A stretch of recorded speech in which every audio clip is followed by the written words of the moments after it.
അന്തരിച്ച കലാകാരൻ കൊല്ലം സുധിയുടെ ഭാര്യ രേണുവുമായി ബന്ധപ്പെട്ട ചർച്ചകളാണ് ഇപ്പോൾ സോഷ്യൽ മീഡിയയിൽ നിറഞ്ഞു നിൽക്കുന്നത്.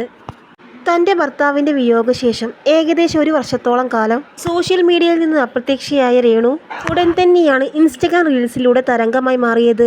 എന്നാൽ വളരെയധികം ആളുകളാണ് രേണുവിൻ്റെ ഈ മാറ്റത്തെ വിമർശിച്ചുകൊണ്ട് രംഗത്തെത്തിയത്.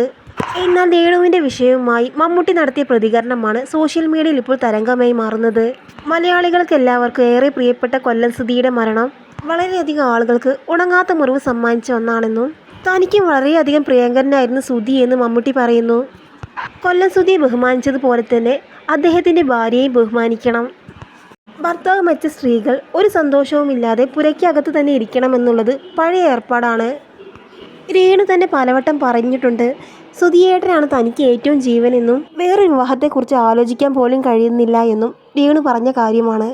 വീണ്ടും എന്തിനാണ് ആളുകൾ രേണുവിനെ ക്രൂശിക്കുന്നതെന്ന് മനസ്സിലാകുന്നില്ല.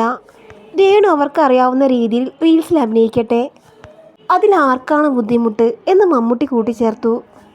മമ്മൂട്ടി പറഞ്ഞത് ന്യായമാണെന്ന് നിങ്ങൾക്ക് തോന്നുന്നുണ്ടോ?